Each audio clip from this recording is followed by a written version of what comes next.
Assalamualaikum warahmatullahi wabarakatuh.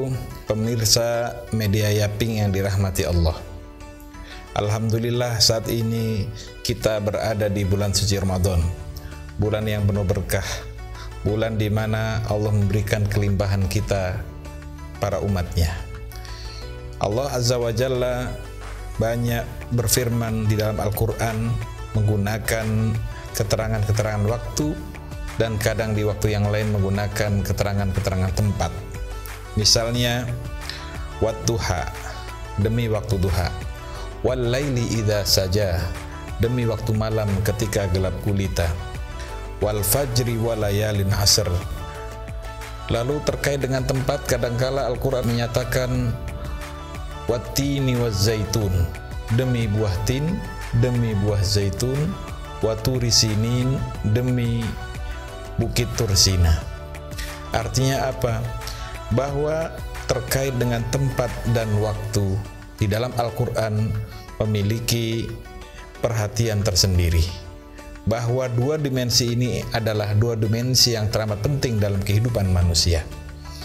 Bahkan dinyatakan dalam sebuah hadis, la yazalul insanu, tidak henti-hentinya manusia hidup di antara dua hal yang tidak diketahuinya, yaitu di antara masa lalu yang ia tidak tahu apa yang Allah telah takdirkan kepadanya, dan antara masa depan yang ia tidak tahu apa yang Allah akan tentukan kepadanya. Oleh karena itu, kita sebagai umat Islam, kita harus hidup dengan masa kini. Jangan terlalu membayang-bayangkan masa lalu, teringat-ingat kesedihan di masa lalu, atau terlalu membayangkan kegembiraan di masa lalu dan merasa tidak bahagia di masa kini. Begitu pula jangan pula kita memandang di masa yang akan datang tanpa melihat masa yang ada pada saat kita sekarang ini.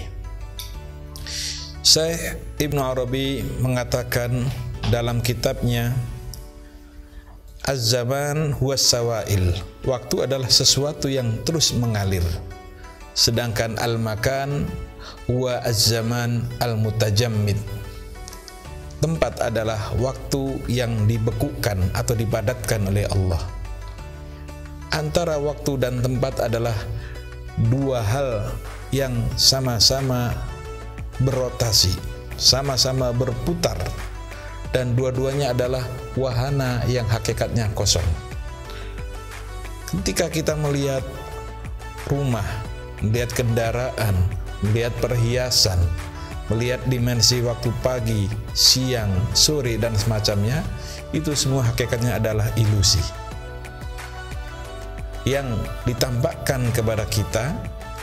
Tinggal bagaimana kita sebagai esensi kehidupan seorang hamba dalam kehidupan ini, apakah kita mampu terus berjalan menuju Tuhan tanpa tergoda oleh dimensi tempat dan dimensi waktu.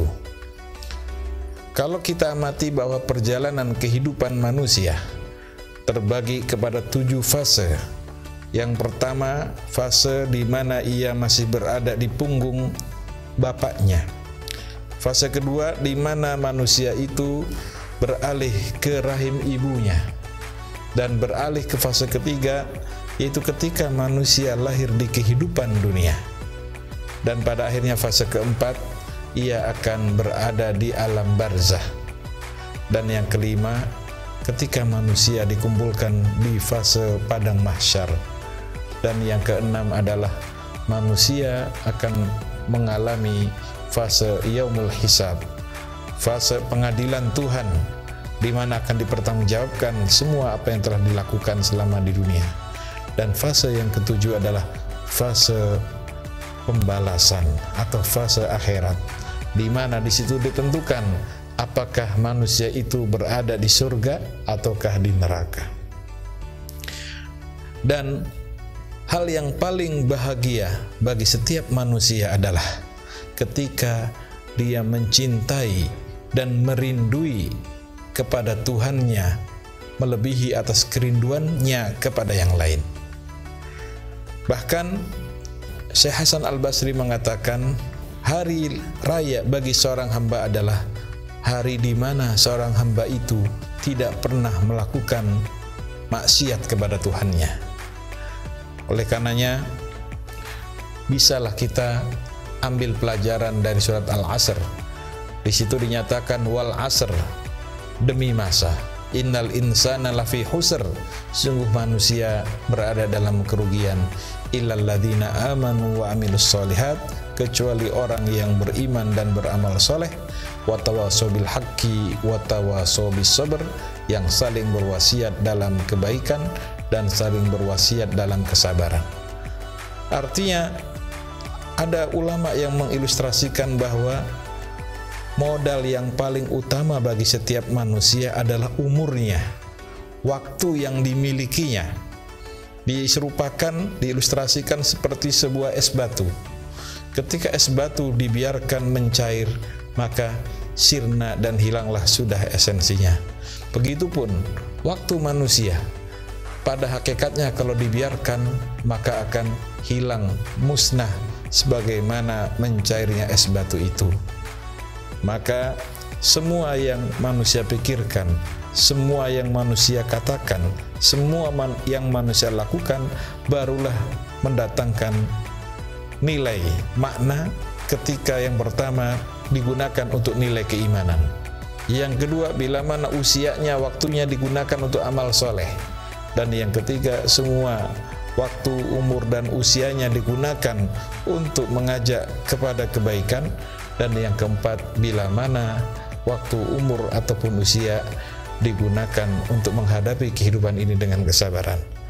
Selain dari keempat ini, ketika manusia menggunakan waktu, umur, dan usia untuk senda gurau dan main-main, maka manusia senantiasa berada dalam kerugian. Maka marilah di bulan Ramadan ini dan akan tiba bulan Syawal, ketika setiap muslim menjadi ibaratkan bayi yang keluar dari perut ibunya, marilah kita isi dengan hal-hal yang baik, ya, yang telah Allah rumuskan kepada kita para hambanya untuk mengenali Tuhannya. Kuntu kanzan mahfiyan fa ahbabtu an u'raf, aku adalah harta karun yang tersembunyi, fabi arafuni, maka denganku mereka dapat mengenaliku. Maka dengan meminta tolong kepada Allah, kita bisa mengenali siapa Tuhan kita. Maka kita sebagai umat Islam, ketika dihadapkan dengan dimensi waktu, dengan dimensi tempat, janganlah kita terpesona, janganlah kita tergoda, janganlah kita tertipu. Esensinya, hakikatnya, bagaimana kita mampu untuk mudik kembali kepada Tuhan kita, mudik dari makhluk kepada Sang Khalik, dari mencintai dunia kepada mencintai akhirat, dari mencintai hal yang semu dan tidak abadi kepada mencintai Sang Maha Abadi, yaitu Allah Azza wa Jalla. Aqulu qouli hadza wal afu minkum. Assalamualaikum warahmatullahi wabarakatuh.